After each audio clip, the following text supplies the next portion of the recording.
And now, Mr. Willoughby's Christmas Tree. Written and illustrated by Robert Barry. Mr. Willoughby's Christmas Tree came by special delivery. Full and fresh and glistening green, the biggest tree he had ever seen. He dashed downstairs to open the door. This was the moment he'd waited for. "A magnificent tree! Splendid!" he cried. "Please, sir, won't you carry it right inside? I think it might look best this year, right in the parlor corner here." But once the tree stood in its place, Mr. Willoughby made a terrible face. The tree touched the ceiling, then bent like a bow. "Oh, good heavens!" he gasped. "Something must go!"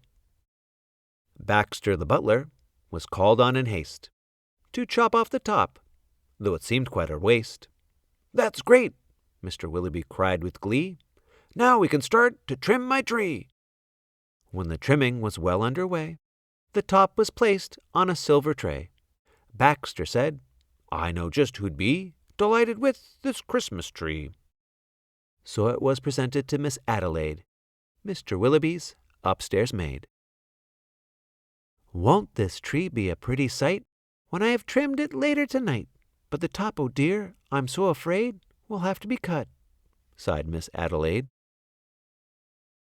And so with scissors sharp and long, she snipped off the top while she hummed a song. The top was sent out the very next day in the back of the house to be thrown away. That little tree-top caught the eye of Tim the gardener passing by. He certainly was not about to see that little tree thrown out. He hurried home straight away to see what Mrs. Tim would say. "Fa la la la la! Surprise, surprise!" His wife could not believe her eyes. "But our house," she said, "is so snug and small, I don't believe we need it all." And before Tim had a chance to shout, she cut off the top and threw it out.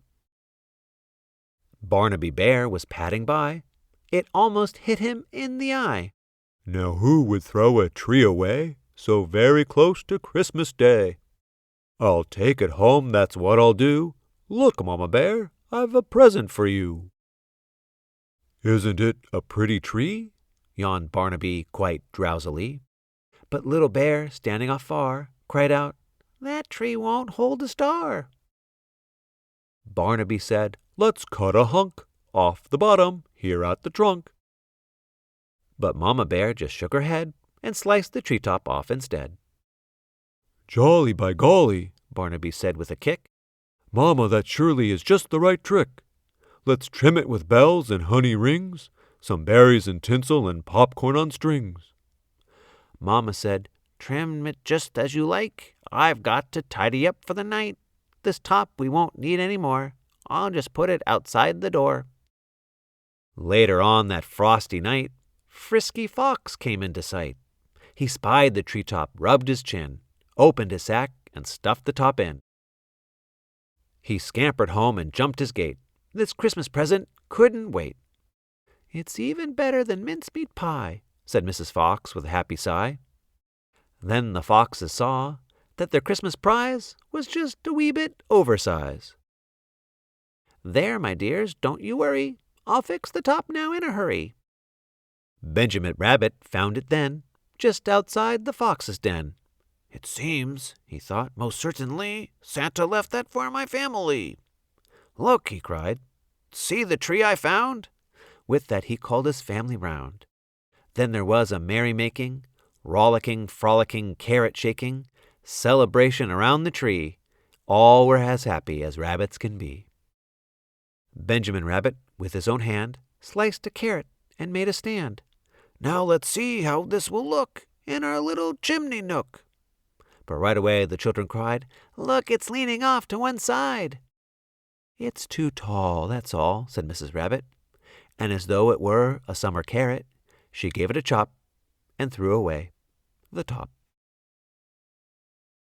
Then Mistletoe Mouse just happened to see the tiny tip of a Christmas tree. He pulled it through the snow and ice. Up some stairs he fell down twice. At last he reached his cozy house. "It's just the right size," said Mrs. Mouse. Then at the top, if you please, they put up a star made out of cheese. Oh, wasn't it grand to have a tree exactly like Mr. Willowby?